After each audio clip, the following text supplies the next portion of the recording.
दोस्तों, भारतीय इतिहास का ऐसा योद्धा जिसका नाम सुनकर दुश्मन अपना बिल में घुस जाते थे। दरअसल दोस्तों, हम बात कर रहे हैं महाराणा प्रताप सिंह का, जो कि महाराणा प्रताप सिंह का नाम बड़े ही सम्मान के साथ लिया जाता है। इसका जन्म 9 मई 1540 के मेवाड़ के कुंभलगढ़ में हुआ था।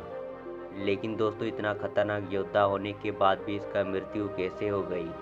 आखिर इतना खतरनाक योद्धा को किसने मार दिया? सब कुछ बताएंगे, बने रहिए वीडियो के एंड तक। उससे पहले वीडियो को लाइक एंड चैनल को सब्सक्राइब करना ना भूलिएगा। महाराणा प्रताप के शौर्य और बहादुरी की मिसाल पूरी दुनिया भर में दी जाती है। उन्होंने अपने बल और बुद्धि से मुगलों के नाक में दम कर रखा था। और आपको बता दें कि महाराणा प्रताप का जन्म राजस्थान के कुंभलगढ़ में हुआ था।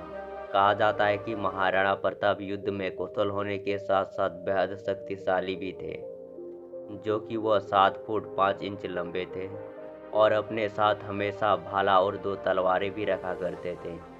इसके साथ ही वह 72 किलो का कवच भी धारण किया करते थे।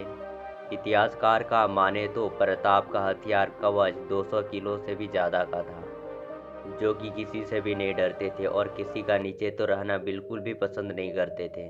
मुगल शासक अकबर जब पूरे भारत में कब्जा करने के लिए जुटा हुआ था, तब मेवाड़ के वीर योद्धा महाराणा प्रताप ने अपने राज्य को बचाने के लिए युद्ध लड़ा और युद्ध में विजय प्राप्त की। युद्ध के दौरान मुगलों के छक्के छुड़ा दिए थे। दोस्तों, एक बार सभी राजा अकबर के सामने घुटने टेक चुका था, लेकिन भारत का ये राजा अकबर के नाक पर दम कर रखा था। लेकिन दोस्तों, आपको जानकर हैरानी होगी कि अकबर महाराणा प्रताप से डरकर उसके सामने एक शर्त रखता है कि तुम चाहो तो आधे भारत को अपने कब्जे में ले लो, लेकिन मेरे नीचे रहकर काम करो।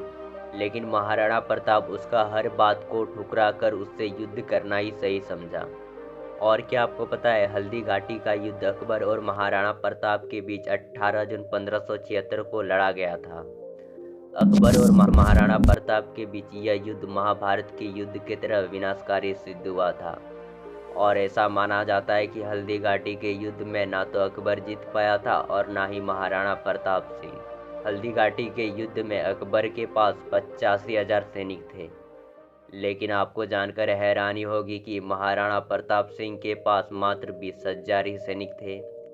लेकिन इसके बाद भी महाराणा प्रताप सिंह ने अकबर के पसीने छुड़ा के रख दिया था, जो कि हमारे महाराणा प्रताप सिंह इतना ज़्यादा ताकतवर थे कि छोटे मोटे दुश्मन उसके सामने भी नहीं आते थे। दोस्तों, एक बार अकबर ने 7 फीट 8 इंच वाले बहलोल खान को भेजा महाराणा प्रताप का सर काट के लाने को।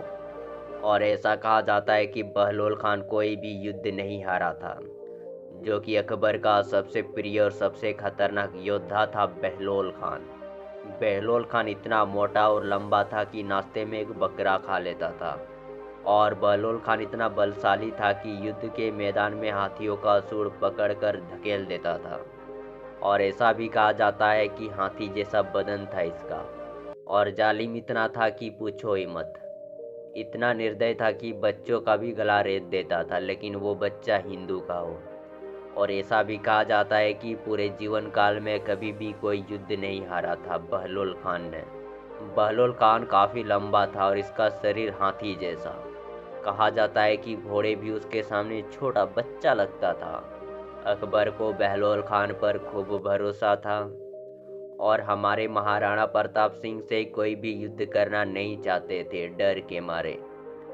महाराणा प्रताप का सर लाने को बोला अकबर ने, लेकिन कोई भी डर के मारे नहीं जाना चाहते थे। लेकिन बहलोल खान डर डर के हाथ खड़ा कर ही दिया महाराणा प्रताप का सर लाने को, लेकिन उसके अंदर भी डर बैठ गया था।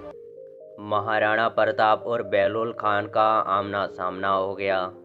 महाराणा प्रताप बहुत ही गुस्से से एक ही वार से घोड़े सहित बहलोल खान को 2 टुकड़ों में काट कर अलग कर दिया।